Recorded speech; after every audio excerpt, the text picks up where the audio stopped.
शाम हो चुकी है और 6 बजे बाद यहां आना मना है। ये वो जगह है जिसका पीछा कुछ अनजानी ताकतें पिछले 500 सालों से कर रही है।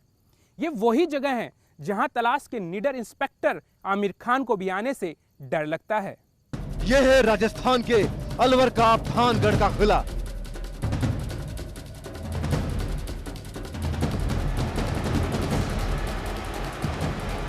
जिसे भूतों के किले के नाम से भी जाना जाता है।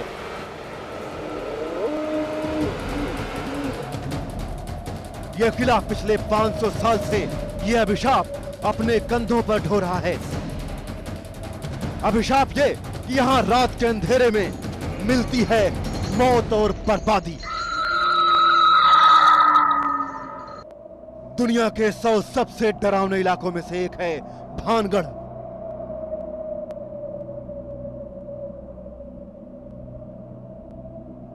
छह बजे के बाद इस किले के गेट पर जड़ दिया जाता है बड़ा सा ताला।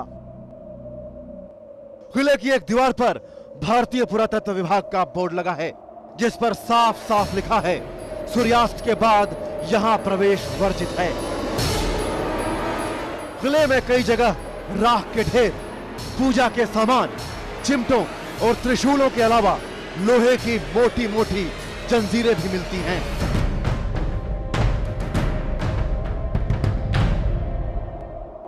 ऐसे ही तमाम राज और रहस्यों को समेटे यह किला अपने सुंदर अतीत पर खंडहर की शक्ल में रोता तांत्रिकों का अड्डा बना बैठा है।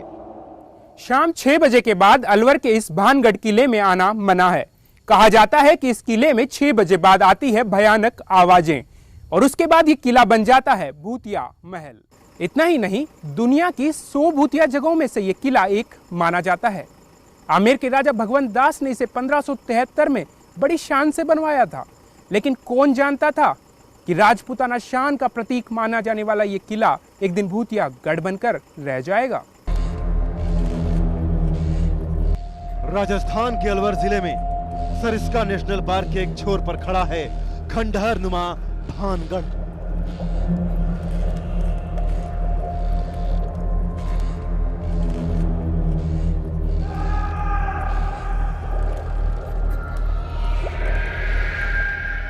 इस किले को आमेर के राजा भगवंत दास ने 1573 में बनवाया था।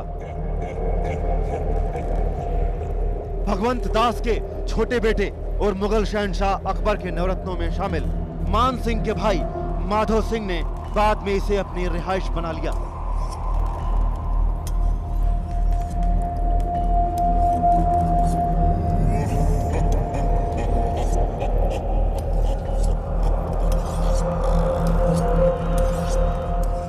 भानगढ़ का किला चारों ओर से घिरा है, जिसके अंदर घुसते ही दाहिनी ओर कुछ हवेलियों के अवशेष दिखाई पड़ते हैं।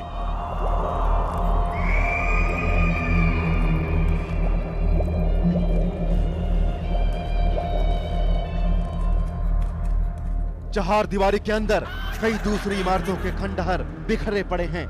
इनमें से एक में तवाइफें रहा करती थीं।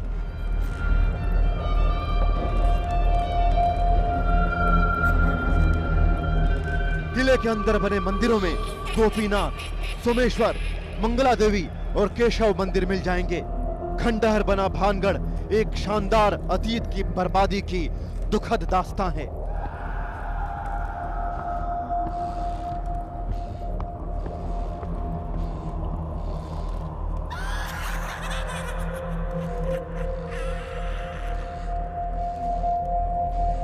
किले के अंदर की इमारतों में से किसी के भी छत नहीं बनी है, लेकिन हैरानी की बात है कि इसके मंदिर पूरी तरह महफूज हैं।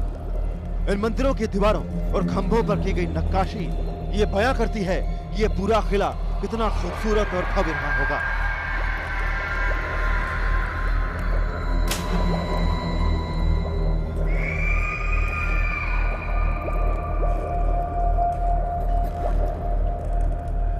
माधव सिंह के बाद उसका बेटा छतर सिंह भानगढ़ का राजा बना।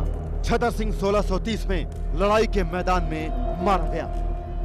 उसकी मौत के साथ ही भानगढ़ की रौनक घटने लगी। आमेर के राजा जयसिंह ने 1720 में भानगढ़ को जबरन अपने साम्राज्य में मिला लिया।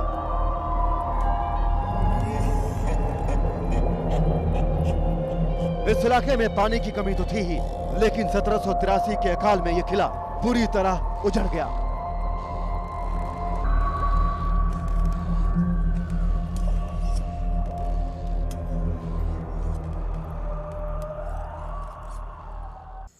तो आखिर क्या रहस्य छिपा है इस भानगढ़ की हवेली में? क्या वजह है कि इस शानदार हवेली से आती है इस तरह की भयानक आवाजें? आखिर क्यों रातों रात ये भानगढ़ का किला हो गया बर्बाद? आइए इस रहस्य से पर्दा हटाते हैं। भानगढ़ के बारे में जो अफवाहें और किस्से हवा में उड़ते हैं, उनके मुताबिक इस इलाके में सिंघिया नाम का एक तांत्रिक रहता था। उसका दिल भानगढ़ की राजकुमारी रत्नावती पर आ गया, जिसकी सुंदरता पूरे राजपुताना में बेजोड़ थी। एक दिन तांत्रिक ने राजकुमारी की एक दासी को बाजार में खुशबूदार तेल खरीदते देखा।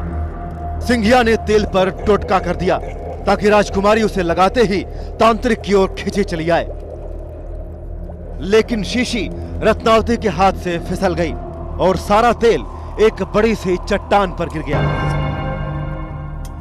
टोटके की वजह से चट्टान को ही तांत्रिक से प्रेम हो गया और वो सिंघिया की ओर लुढ़कने लगा।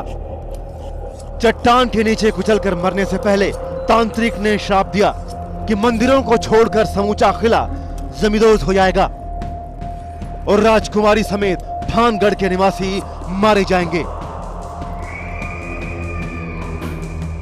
आसपास के गांव के लोग मानते हैं कि सिंघिया के शाप की वजह से ही किले के अंदर की सभी इमारतें रातों रात ध्वस्त हो गईं।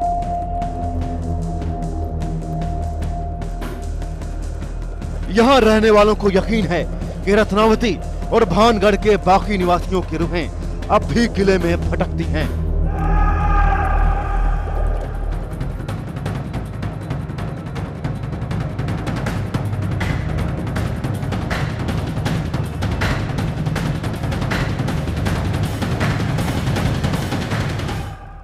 तो ये था भूतों का भानगढ़, जिसको लेकर फैली है अनगिनत अफवाहें और जिनसे रूबरू होने के लिए विश्व भर से लोग यहाँ पर पहुंचते हैं, लेकिन आज तक कोई भी यहाँ पर भूत को देखने का दावा नहीं कर पाया।